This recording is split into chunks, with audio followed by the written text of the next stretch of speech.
Pendant un demi-siècle, les bourgeoises de Pont-l'Évêque envièrent à Madame Aubin sa servante Félicité. Pour 100 francs par an, elle faisait la cuisine et le ménage, cousait, lavait, repassait, savait brider un cheval, engraisser les volailles, battre le beurre, et resta fidèle à sa maîtresse, qui cependant n'était pas une personne agréable.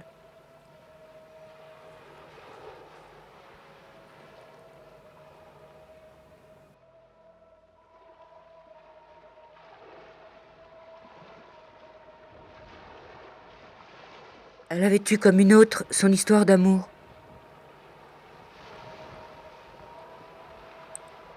Un soir du mois d'août, elle avait alors 18 ans, ils l'entraînèrent à l'assemblée de Colleville. Tout de suite, elle fut étourdie, stupéfaite par le tapage des ménétriers, les lumières dans les arbres, la bigarrure des costumes, les dentelles, les croix d'or, cette masse de monde sautant à la fois.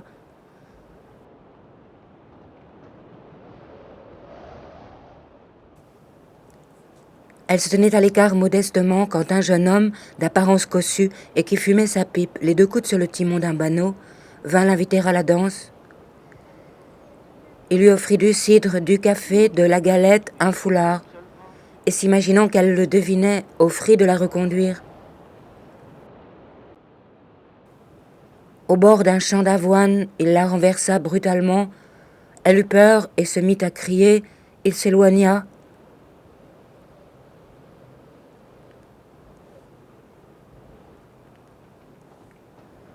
Un autre jour, sur la route de Beaumont, elle voulut dépasser un grand chariot de foin qui avançait lentement, et en frôlant les roues, elle reconnut Théodore. Il l'aborda d'un air tranquille, disant qu'il fallait tout pardonner, puisque c'était la faute de la boisson. Elle ne sut que répondre et avait envie de s'enfuir. Il ajouta qu'on désirait l'établir.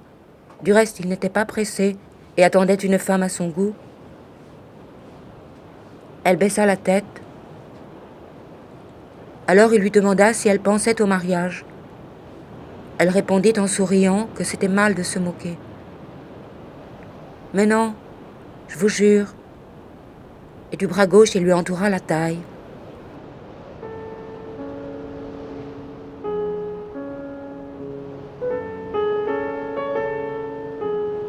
Elle marchait soutenue par son étreinte. Le vent était mou, les étoiles brillaient, l'énorme charretée de foin oscillait devant eux, et les 4 chevaux entraînant leurs pas faisaient de la poussière. Puis sans commandement, ils tournèrent à droite, il l'embrassa encore une fois, elle disparut dans l'ombre.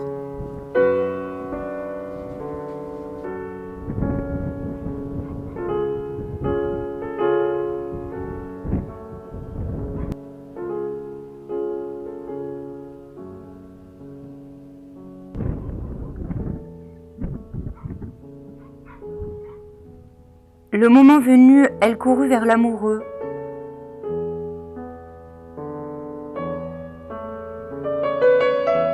À sa place, elle trouva un de ses amis.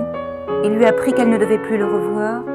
Théodore, pour se garantir de la conscription, avait épousé une vieille femme très riche, Madame Le Housset de Touques. Ce fut un chagrin désordonné. Elle se jeta par terre, poussa des cris, appela le bon Dieu, et gémit toute seule dans la campagne jusqu'au soleil levant. Puis elle revint à la ferme, annonça son intention d'en partir, et au bout du mois, ayant reçu ses comptes, elle enferma tout son petit bagage dans un mouchoir et se rendit à Pont-l'Évêque.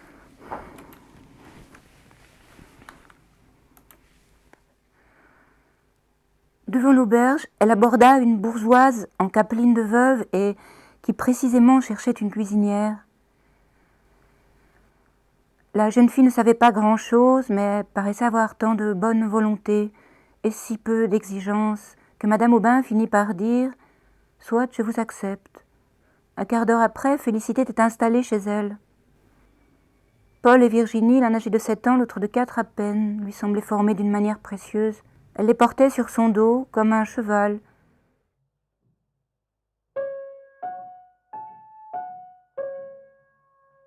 Et Madame Aubin lui défendit de les baiser à chaque minute, ce qui la mortifia. Cependant, elle se trouvait heureuse. La douceur du foyer avait fondu sa tristesse.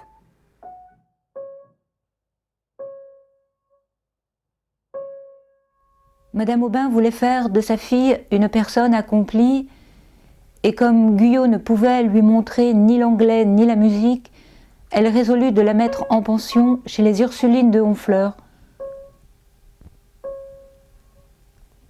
L'enfant n'objecta rien, Félicité soupirait, trouvant Madame insensible, mais elle songea que sa maîtresse peut-être avait raison, ces choses dépassaient sa compétence.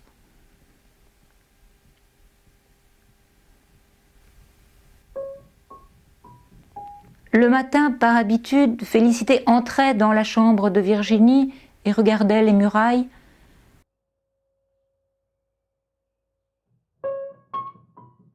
Dans son désœuvrement, elle essaya de faire de la dentelle. Ses doigts lourds cassaient les fils, elle n'entendait à rien, avait perdu le sommeil, selon son mot, était minée. Pour se dissiper, elle demanda l'autorisation de recevoir son neveu Victor. Il arrivait le dimanche après la messe, les joues roses, la poitrine nue et sentant l'odeur de la campagne qu'il avait traversée.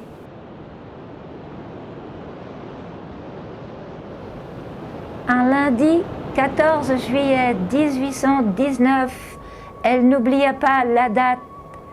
Victor annonça qu'il était engagé au long cours et dans la nuit du surlendemain irait rejoindre sa goélette qui devait démarrer du Havre prochainement.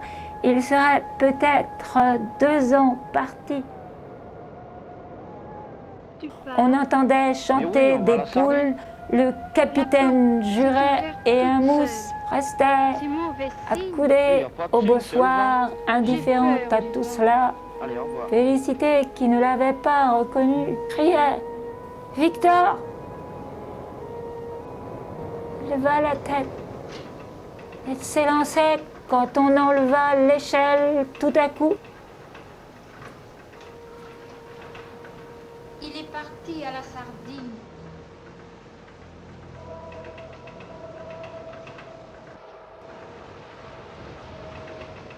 C'est un signe. Un mauvais signe. Une nuit, le conducteur de la Malle-Poste annonça dans Pont-l'Évêque la Révolution de juillet. Un sous-préfet nouveau, peu de jours après, fut nommé, le baron de l'Arçonnière, et qui avait chez lui, outre sa femme, sa belle-sœur, avec 3 demoiselles assez grandes déjà.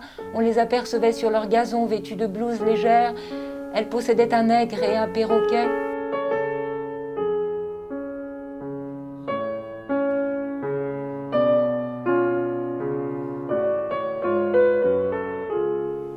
Il s'appelait Loulou. Son corps était bleu, le bout de ses ailes vert, son front rose et sa gorge dorée. Mais il avait l'ennuyante manie de mordre son bâton, éparpillait ses ordures, répandait l'eau de son bassin. Madame Aubin, qui l'ennuyait, le donna pour toujours à Félicité.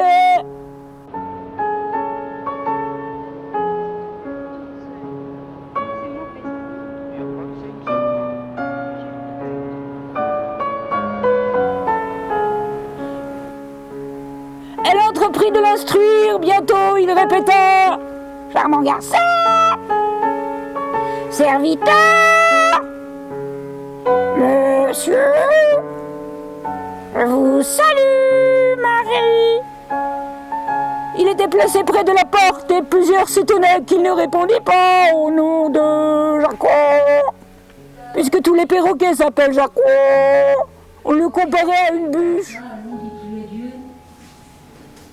Dès qu'il ne fut pas cadavre, les vers le dévoraient, les toutes lui sortaient du ventre. Une de ses ailes était cassée, mais aveugle à présent, elle le baisait au front et le serrait contre ses joues.